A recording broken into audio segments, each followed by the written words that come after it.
So many of you have requested that I do an Irish speaking video. A lot of you have actually asked me if I'll do a Derry Girls video. Now, I did have one planned. I've been planning one for a very long time, so I'd got it all planned out and what I was going to do.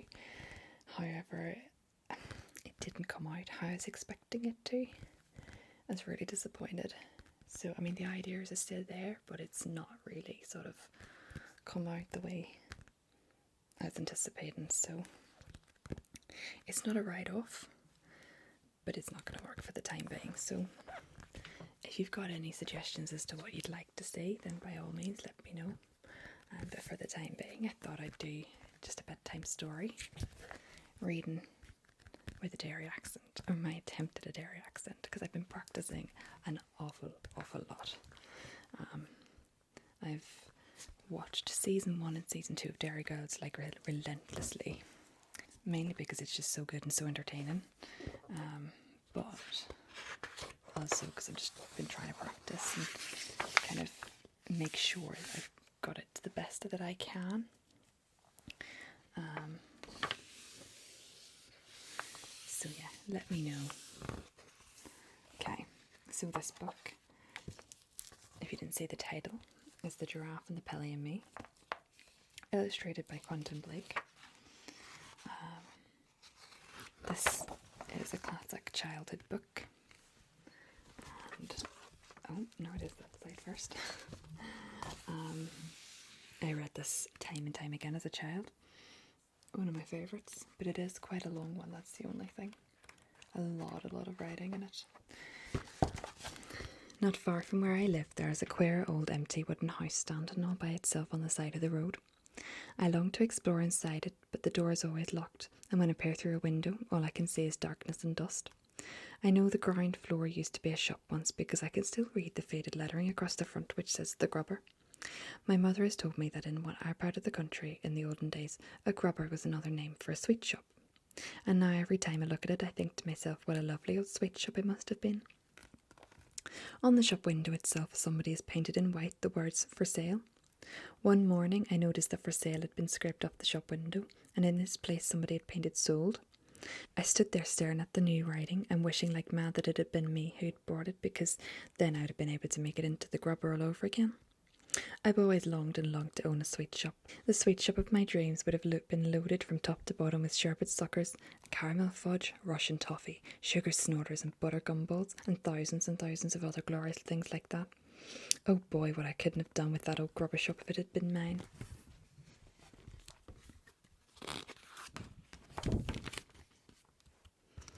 On my next visit to the grubber, I was standing across the road gazing at the wonderful old building when suddenly an enormous bathtub came sailing out through one of the second floor windows and crashed right onto the middle of the road. A few moments later, a white porcelain lavatory pan with the wooden seat still on it came flying out of the same window and landed with a wonderful splintering crash just beside the bathtub. This was followed by the kitchen sink and an empty canary cage and a 4-poster bed and 2 hot water bottles and a rocking horse and a sewing machine and goodness knows what else besides. It looked as though some madman was ripping out the whole of the inside of the house, because now pieces of staircase and bits of the banisters and a whole lot of floorboards came whistling through the window too. Then there was silence. I waited and waited, but not another sound came from within the building. I crossed the road and stood right underneath the windows and called out, "Is anybody home?" There was no answer. In the end it began to get dark, so I had to turn away and start walking home. But you can bet your life nothing was going to stop me from hurrying back there again tomorrow morning to see what the next surprise was going to be. When I got back to the grubber house the next morning, the first thing I noticed was the new door. The dirty old brown door had been taken out, and in its place someone had fitted a brand new red one. The new door was fantastic. It was twice as high as the other one had been, and it looked ridiculous. I couldn't begin to imagine who'd want a tremendous tall door like that in this house unless it was a giant. As well as this, somebody had scraped away the sold notice on the shop window, and now there's a whole lot of different writing all over the glass. I stood there reading it and trying to figure out what on earth it all meant. I tried to catch some sign of some sound or movement inside the house, but there was none, until all of a sudden, out of the corner of my eye, I noticed that one of the windows on the top floor was slowly beginning to open outwards. Then a head appeared at the open window. I stared at the head. The head stared back at me with big, round, dark eyes. Suddenly, a second window was flung wide open, and all of the crazy things a gigantic white bird hopped out and perched on the windowsill. I knew what this one was because of its amazing beak, which was shaped like a huge orange-coloured basin. The pelican looked down at me and sang out, "Oh, how I wish for a big fat fish, I'm as hungry as I ever could be. A dish of fish is my only wish, how far away from the sea." "We are a long way from the sea," I called back to him, "but there is a fishmonger in the village not far away." "A fish what?" "A fishmonger." "Now what on earth would that be?" asked the pelican. "I've heard of a fish pie and a fish cake and a fish finger, but I've never heard of a fishmonger. Are these fishmongers good to eat?" This question baffled me a bit, so I said, "Who is your friend in the next window?" "She is the giraffe," the pelican answered. "Is she not wonderful? Her legs are on the ground floor and her head is out looking out the top window." As if all this wasn't enough, the window on the first floor is now flung wide open and out popped a monkey. The monkey stood on the windowsill and did a jiggly little dance. He was so skinny, he seemed to be made only out of furry bits of wire, but he danced wonderfully well, and I clapped and cheered and did a little dancing myself in return. "We are the window cleaners," sang out the monkey. "We will polish your glass till it's shiny like brass, and it sparkles like sun on the sea. We are quick and polite, we'll come day or night, the giraffe, the pelly and me. We're a fabulous crew, we know just what to do, and we never stop work to drink tea. All your windows will glow when we give them a go, the giraffe, the pelly and me. We use water and soap, plus some kindness and hope. We never use ladders, not we. Who needs ladders at all when you're 30 feet tall? Not giraffe and not pelly, not me."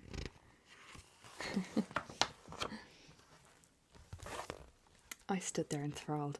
Then I heard the giraffe saying to the pelican in the next window, "Pelly, my dear, be so good as to fly down and bring that small person up here to talk to us." At once, the pelican spread his huge white wings and flew down onto the road beside me. "Hop in," he said, opening his enormous beak. I stared at the great orange beak and backed away. "Go on," the monkey shouted from up in his window. "The pelly isn't going to swallow you. Climb in." I said to the pelican, "I'll only get in if you promise not to shut your beak once I'm inside." "You've got nothing to fear," cried the pelican. "And let me tell you why. I have a very special beak. A special beak have I. You'll never see a beak so fine, I don't care where you go. There's magic in this beak of mine. Hop in and don't say no." "I will not hop in," I said, "unless you swear on your honour you won't shut it once I'm inside. I don't like small dark places." "When I have done what I'm just about to do," said the pelican, "I won't be able to shut it. You don't seem to understand how my beak works." "Show me," I said. "Watch this," cried the pelican. I watched in amazement as the top half of the pelican's beak began to slide smoothly backwards into his head, until the whole thing was almost out of sight. "It bends and it goes down inside the back of my neck," cried the pelican. "Is that not sensible? Is it not magical?" "It's unbelievable," I said. "It's exactly like one of those metal tape measures my father's got at home. When it's out, it's straight. When you slide it back in, it bends and disappears." "Precisely," said the pelican. You see, the top half is of no use to me unless I am chewing fish. The bottom half is what counts, my lad. The bottom half of this glorious beak of mine is the bucket in which we carry our window cleaning water." So if I didn't slide the top half away, I'd be standing around all day holding it open. So slide it away for the rest of the day. Even so, I'm still able to speak, and wherever I've flown, it has always been known as the pelican's patented beak. If I want to eat fish, that's my favourite dish. All I do is give it a tweak. In the blink of an eye, out it pops and they cry. It's the pelican's patented beak. Okay. "Stop showing off down there," shouted the monkey from the upstairs window. "Hurry up and bring that small person up to us. The giraffe is waiting." I climbed into the orange beak, and with a swoosh of wings, the pelican carried me back to his perch on his windowsill. The giraffe looked out of her window at me and said, "How do you do? What is your name?" "Billy," I told her. "Well, Billy," she said, "we need your help and we need it fast. We must have some windows to clean.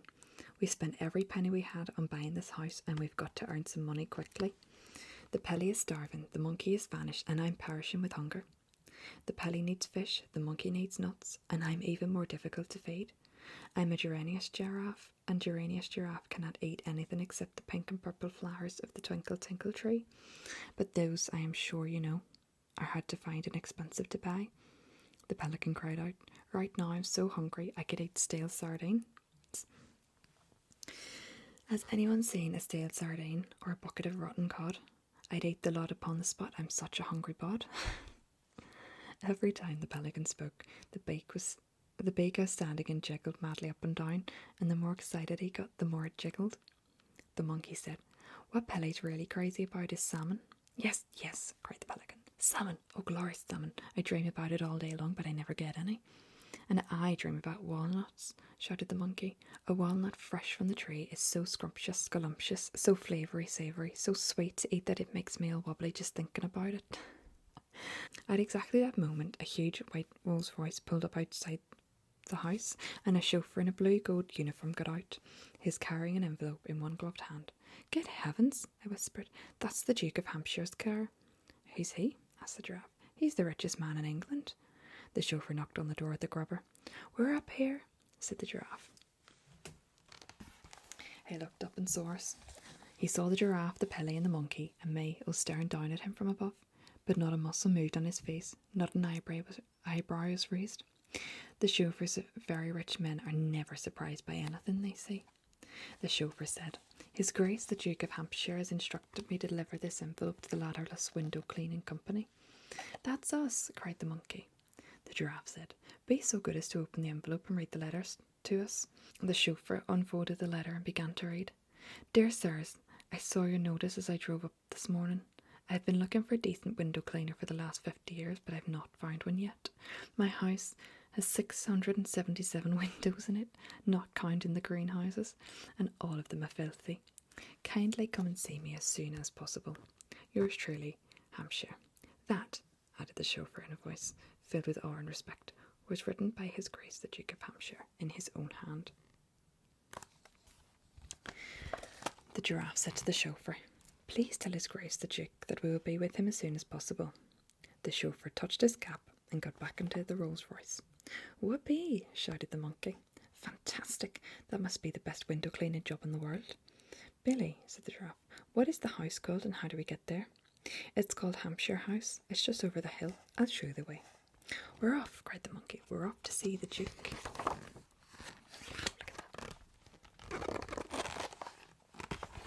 The giraffe stooped low and went out through the tall door. The monkey jumped off the windowsill on the giraffe's back. The pelican, with me in his beak, hanging on for dear life, flew across and perched on the very top of the giraffe's head, and away we went. It wasn't long before we came to the gates of Hampshire House, and as the giraffe moved slowly up the great white driveway, we all began to feel just a little bit nervous. What's he like, this Duke? The giraffe asked me. I don't know, but he's very, very famous and very rich. People say he has 25 gardeners just to look after his flower beds. Soon the huge house itself came into view, and what a house it was. It was like a palace. It was bigger than a palace. Just look at those windows, cried the monkey. They'll keep us going forever. Then suddenly we heard a man's voice a short distance away to the right. I want those big black ones on the top of the tree, the man was shouting. Get me those great big black ones. We peered around the bushes and saw an oldish man with an immense white moustache standing under a tall cherry tree and pointing his walking stick in the air. There was a ladder against the tree, and another man, who was probably a gardener, was up the ladder. Get me those great big black juicy ones right at the very top, the old man was shouting. I can't reach them, Your Grace. The ladder isn't long enough. Damnation, shouted the Duke. I was so looking forward to eating those big ones. Here we go, the pelican whispered to me, and with a swish and a swoop he carried me up to the very top of the cherry tree, and there he perched. Pick them, Billy, he whispered. Pick them quickly and put them in my beak. The gardener got such a shock he fell off the ladder. Down below, the Duke was shouting, My gun, get me my gun. Some damnable monster of a bird is stealing my best cherries. Be off with you. Sir, go away. Those are my cherries, not yours. I'll have you shot for this, sir. Where is my gun? Hurry, Billy, whispered the pelican. Hurry, hurry, hurry. My gun. the Duke was shouting to the gardener. "Get me my gun, you idiot! I'll have that thieving bird for breakfast, you see if I don't." "I've picked them all," I whispered to the pelican. At once the pelly flew down and landed right beside the furious figure of the Duke of Hampshire, who was prancing about and waving his stick in the air. "Your cherries, your grace," I said, as I leaned over the edge of the pelican's beak and offered a handful to the Duke. The Duke was staggered. He reeled back, and his eyes popped nearly out of their sockets. "Great Scott!" he gasped. "Good Lord, what's this? Who are you?" And now the giraffe, with the monkey dancing about on her back, emerged suddenly from the bushes. The Duke stared at them. He looked as though he was about to have a fit. "Who are these creatures?" he bellowed. "Has the whole world gone completely dotty?" "We're the window cleaners," sang out the monkey. "You asked us to come down and see you," the giraffe said. The truth was at last beginning to dawn on the Duke. He put a cherry into his mouth and chewed it slowly. Then he spat out the stone. "I like the way you picked those cherries for me. Could you also pick my apples in the autumn?" We could, of course we could," we all shouted. "And who are you?" the Duke said, pointing his stick at me. "He is our business manager," said the giraffe. "His name is Billy. We go nowhere without him." Very well, very well. Come along with me and let's see if you're any good at cleaning windows." I climbed out of the pelican's beak, and the kind old Duke took me by the hand as we all walked towards the house.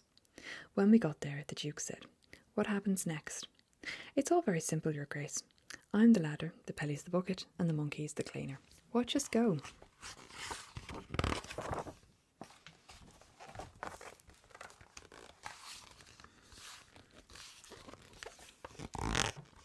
With that, the famous window cleaning gang sprang into action.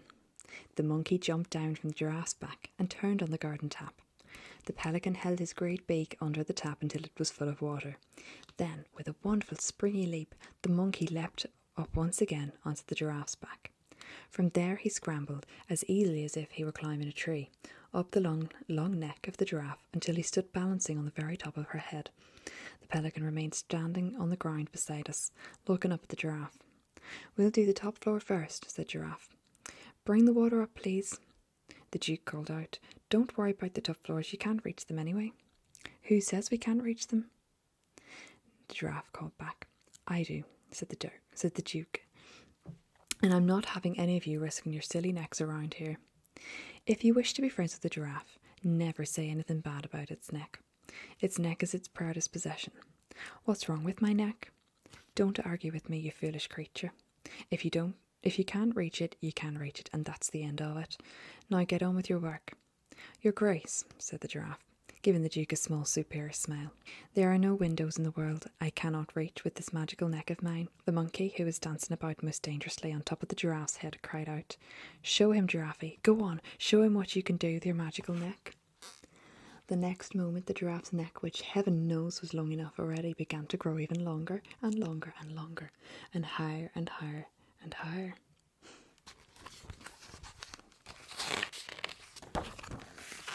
Until at last the giraffe's head, with the monkey on top of it, was level with the windows of the top floor. The giraffe looked down from her great height and said to the Duke, "How's that?" The Duke was speechless. So was I. It was the most magical thing I've ever seen, more magical even than the pelican's patented beak. Up above us, the giraffe was beginning to sing a little song, but she sang so softly I could hardly catch the words. I think it went something like this. "My neck can stretch terribly high, much higher than eagles can fly. If I ventured to show just how high it would go, you'd lose sight of my head in the sky." The pelican, with his huge beak full of water, flew up and perched on one of the top floor window sills near the monkey, and now the great window cleaning business really began. The speed with which the team worked was astonishing. As soon as one window was done, the giraffe moved the monkey over to the next one, and the pelican followed. When all the fourth floor windows on that side of the house were finished, the giraffe simply drew in her magical neck until the monkey was level with the third floor windows, and off they went again. "Amazing," cried the Duke. "Astonishing, remarkable, incredible. I haven't seen out of those windows for 40 years. Now I shall be able to sit indoors and enjoy the view." Suddenly, I saw all three of the window cleaners stop dead in their tracks.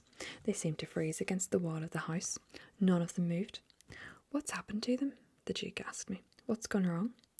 "I don't know." Then the giraffe with the monkey on her head tiptoed very gingerly away from the house and came towards us. The pelican flew at them. The giraffe came up very close to the Duke and whispered, "Your Grace, there is a man in one of the bedrooms on the third floor. He is opening all of the drawers and taking things out. He's got a pistol." The Duke jumped about a foot in the air. "Which room?" he snapped. "Show me at once." "It's the one on the third floor with the windows wide open." "By gad," cried the Duke, "that's the Duchess's bedroom. He's after her jewels. Call the police, summon the army, bring up the cannon, charge with the light brigade." But even as he spoke, the pelican was flying up in the air. As he flew, he turned himself upside down and tipped the window cleaning water out of his beak. Then I saw the top half of that marvellous patented beak sliding out of his head, ready for action.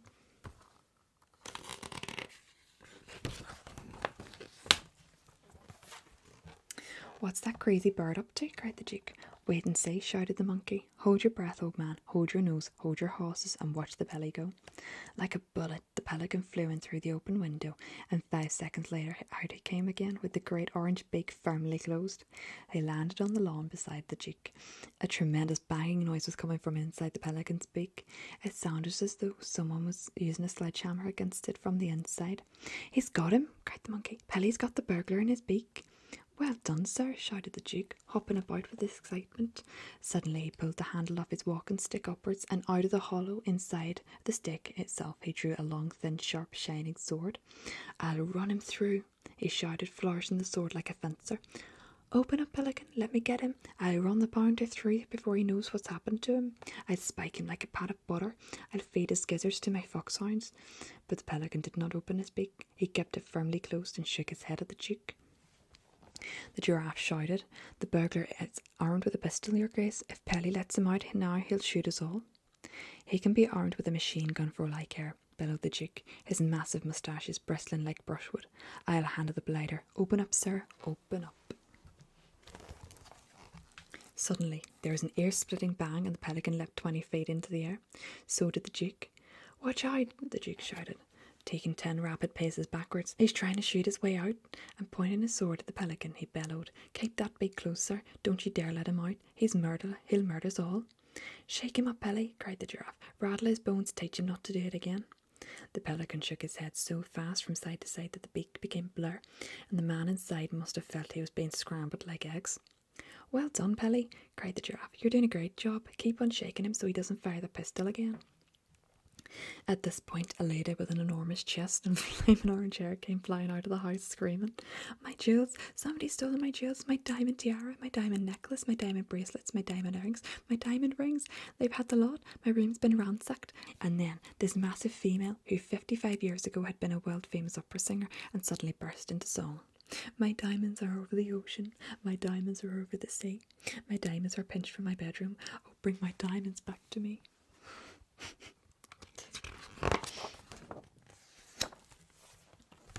We were so bowled over by the power of the lady's lungs that all of us, excepting the pelican, who had to keep his beak closed, joined in the chorus. Bring back, oh, bring back my diamonds to me, to me. Bring back, oh, bring back my diamonds to me." "Calm yourself, Henrietta," said the Duke. He pointed to the pelican and said, "This clever bird, this brilliant burglar-catching creature has saved the day. The bounder's in his beak." The Duchess stared at the pelican. The pelican stared back at the Duchess and gave her a wink. "If he's in there," said the Duchess, "why don't you let him out? Then you can run him through with that famous sword of yours. I want my diamonds. Open your beak, bird." "No, no," shouted the Duke. "He's got a pistol. He'll murder us all." Someone must have called the police, because suddenly no less than 4 squad cars came racing towards us with their sirens screaming. Within seconds, we were surrounded by 6 policemen, and the Duke was shouting to them all, "The villain you are after is inside the beak of that bird. Stand by to collar him." And to the pelican he said, "Get ready to open up. Are you ready? Steady. Go, open her up." The pelican opened his gigantic beak, and immediately the policeman had pounced upon the burglar, who was crouching inside. They snatched his pistol away from him and dragged him out and put his handcuffs on his wrists. "Great Scott," shouted the chief of police. "It's the Cobra himself." "The who? The what?" everyone asked. "Who's the Cobra?" "The Cobra is the cleverest and most dangerous cat burglar in the world," said the chief of police. "He must have climbed up the drain pipe. The Cobra can climb up anything." My diamonds, screamed the Duchess. I want my diamonds. Where are my diamonds? Here they are, cried the chief of police, fishing great handfuls of jewellery from the burglars' pockets. The Duchess was so overcome with relief that she fell to the ground in a faint. When the police had taken away the fearsome burglar known as the Cobra, and the fainting Duchess had been carried into the house by her servants, the old Duke stood on the lawn, with the giraffe, the pelican, and the monkey, and me. Look, cried the monkey, that rotten burglar's bullet has made a hole in poor Pelly's beak. That's done it, said the pelican. Now it won't be any use for holding water when we clean the windows. Don't you worry about that, dear Pelly, said the Duke, patting him on the beak. My chauffeur will soon put a patch over it the same way he mends the tires on the rolls. Right now we have far more important things to talk about than a little hole in a beak. We stood there waiting to see what the Duke was going to say next. Now, listen to me, all of you, he said. Those diamonds were worth millions, millions, and millions, and you have saved them all. The monkey nodded. The giraffe smiled. The pelican blushed. No reward is too great for you, the Duke went on. I'm therefore going to make you an offer, which I hope will give you pleasure. I hereby invite the giraffe and the pelican and the monkey to live in my estate for the rest of their lives. I shall give you my best and largest hay barn as your private house. Central heating, showers, a kitchen, and anything else you desire for your comfort will be installed. In return, you'll keep my windows clean and pick my cherries and my apples. If the pelican is willing, perhaps he'll also give me a ride in his beak. A pleasure, your grace, cried the pelican. Would you like a ride now? Later, said the Duke. I'll have one after tea. God. At this point, the giraffe gave a nervous little cough and looked up at the sky. Is there a problem? Asked the Duke. If there is, do please let me hear it. I don't like to sound ungrateful or pushy, murmured the giraffe, but we do have one very pressing problem. We're all absolutely famished. We haven't eaten for days. My dear giraffe, cried the Duke, how very thoughtless of me. Food is no problem around here. I'm afraid it's not quite as easy as all of that, said Giraffe. You see, I myself happen to be. Don't tell me, cried the Duke. I know it already. I'm an expert at the animals of Africa. The moment I saw you, I knew you were no ordinary giraffe. You are of the geranious variety, are you not? You are absolutely right, your grace, said the giraffe. But the trouble with us is that we only eat. You don't have to tell me that either, cried the Duke. I know perfectly well a geranious giraffe can only eat one kind of food, and I'm not right. Am I not right in thinking that the pink and purple flowers of the tinkle tinkle tree are your only diet? Yes, sighed the giraffe, and that's been my problem ever since I arrived on these shores. That is no problem at all here at the Hampshire house, said the Duke. Look over there, my dear giraffe, and you will see the only plantation of tinkle tinkle trees in the entire country. The giraffe looked. She gave a gasp of astonishment, and at first she was so overwhelmed she couldn't even speak. Great tears of joy began running down her cheeks. Help yourself, said the Duke. Eat all you want. Oh, my sainted souls! Oh, my naked neck! I cannot believe what I'm seeing. The next moment she was galloping full of speed across the lawns and whinnying with excitement, and the last we saw of her, she was burying her head in the beautiful pink and purple flowers that blossomed on the tops of the trees all around her. As for the monkey, the Duke went on, I think he will also be pleased with what I have to offer. All over my estate there are thousands of giant nut trees. Nuts? Cried the monkey. What kind of nuts? Walnuts, of course, said the Duke. Walnuts? Not walnuts. You don't really mean walnut. You're pulling my leg. You're joking. You can't be serious. I must have heard wrong. There's a walnut tree right over there, said the Duke, pointing. The monkey took off like an arrow, and a few seconds later he was high up in the branches of the walnut tree, cracking the nuts and guzzling what was inside. That leaves only the pelly, said the Duke. Yes, said the pelican nervously, but I'm afraid that what I eat does not grow on trees. I only eat fish. Would it be too much trouble, I wonder, if I were to ask you for a reasonably fresh piece of haddock or cod every day? Haddock or cod? Shouted the Duke, spitting out the words as though they made bad taste in his mouth. Cast your eyes, my dear Pelly, over there to the south. The pelican looked across the vast rolling estate, and in the distance he saw a great river. This is the River Hamp, cried the Duke, the finest salmon river in the whole of Europe. Salmon? Screeched the pelican. Not salmon, you don't really mean salmon? It's full of salmon, the Duke said, and I own it. You can help yourself. Before he had finished speaking, the pelican was in the air. The Duke and I watched him as he flew full speed towards the river. We saw him circle over the water, and then he dived and disappeared. I stood alone with the Duke on the lawn beside his great house. Well, Billy, he said, I'm glad they're all happy, but what about you, my lad? I'm wondering if you happen to have just one extra special little wish all for yourself. If you do, I'd love you to tell me all about it. There was a sudden tingling in my toes. It felt as though something tremendous might be going to happen to me at any moment. Yes, I murmured nervously. I do have one extra special little wish. And what might that be? Said the Duke in a kindly voice. There's an old wooden house near where I live, he said. It's called the Grubber, and long ago it used to be a sweet shop. I've wished and wished that one day somebody might come along and make it into a marvellous new sweet shop all over again. Somebody, cried the Duke. What do you mean, somebody? You and I will do that. We'll do it together. We'll make it into the most wonderful sweet shop in the world, and you, my boy, will own it.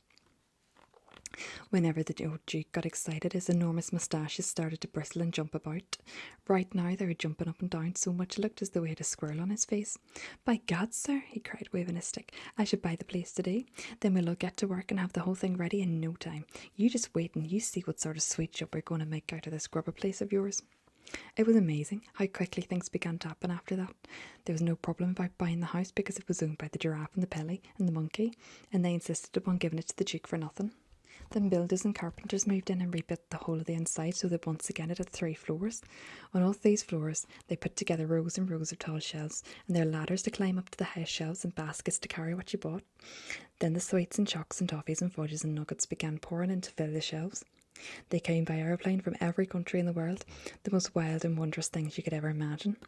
There were gum twizzlers and fizzwinkles from China, froth blowers and spitz twizzlers from Africa, and tummy ticklers and gobwangles from the Fiji Islands, and lip lickers and plush nuggets from the land of the midnight sun.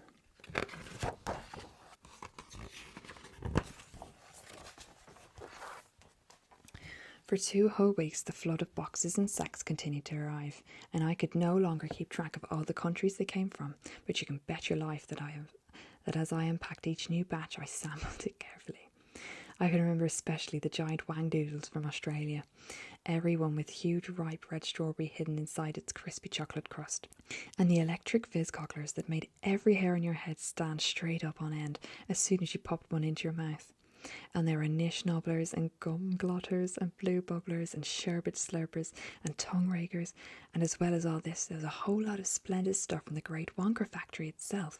For example, the famous Willy Wonka rainbow drops. Suck them and you can spit in 7 different colours, and his stick jar for talkative parents, and his mint jujubes that would give the boy next door green teeth for a month.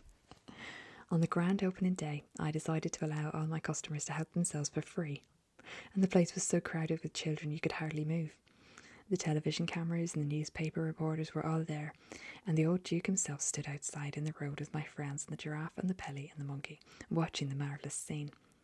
I came out of the shop to join them for a few moments and brought each of them in a bag of extra special sweets as a present. To the Duke, because the weather was a little chilly, I gave some scarlet scorch droppers that had been sent to me from Iceland. The labels said that they were guaranteed to make the person who sucked them as warm as toast, even if they were standing stark naked in the North Pole in midwinter. The moment the Duke popped one into his mouth, thick smoke came gushing out of the old boy's nostrils in such quantities that I thought his moustaches were going up in flames. Terrific, he cried, hopping about. Tremendous stuff. I'll take a case of them home with me. To the giraffe I gave a bag of glumptuous glob gobblers. The glob gobbler is an especially delicious sweet that is made somewhere near Mecca, and the moment you bite into it, all the perfume juices of Arabia go swirling down your gullet, one after the other. It's wonderful, cried the giraffe as a cascade of lovely liquid flavours poured all the way down her long, long throat. It's even better than my favourite pink and purple flowers. To the pelican I gave a big bag of fishlets. Fishlets, as you probably know, are brought by children who are unable to whistle a tune as they walk along the street, but long to do so. They have a splendid effect upon the pelican, for after he had put one of them into his beak and chewed it for a little while, he suddenly started singing like a nightingale. This made him wildly excited, because pelicans are not songbirds. No pelican had ever been known to whistle a tune before. To the monkey I gave a bag of devil's drenchers, those small fiery black sweets that one is not allowed to sell to children under 4 years old. When you've sucked a devil's drencher for a minute or so, you can set your breath alight and blow a huge column of fire 20 feet into the air. The Duke put a match to the monkey's breath and shouted, "Blow, monkey, blow!" A sheet of orange flame shot up as high as the roof of the Cobra house, and it was wonderful.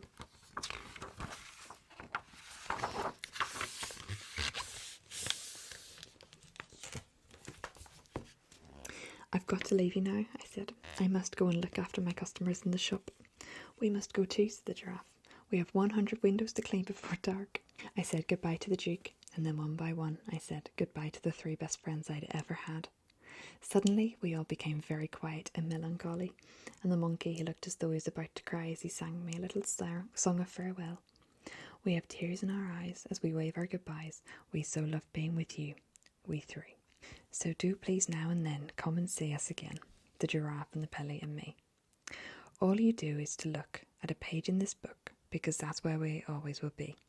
No book ever ends when it's full of your friends, the giraffe, the Pelly and me.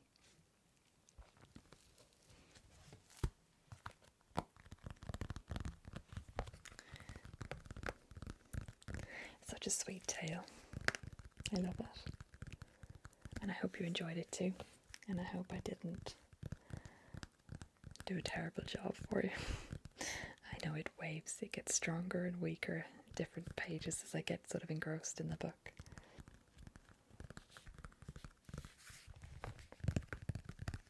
But I hope you found it relaxing and calming, and I hope it sent you to sleep. Okay? And I'll see you again soon.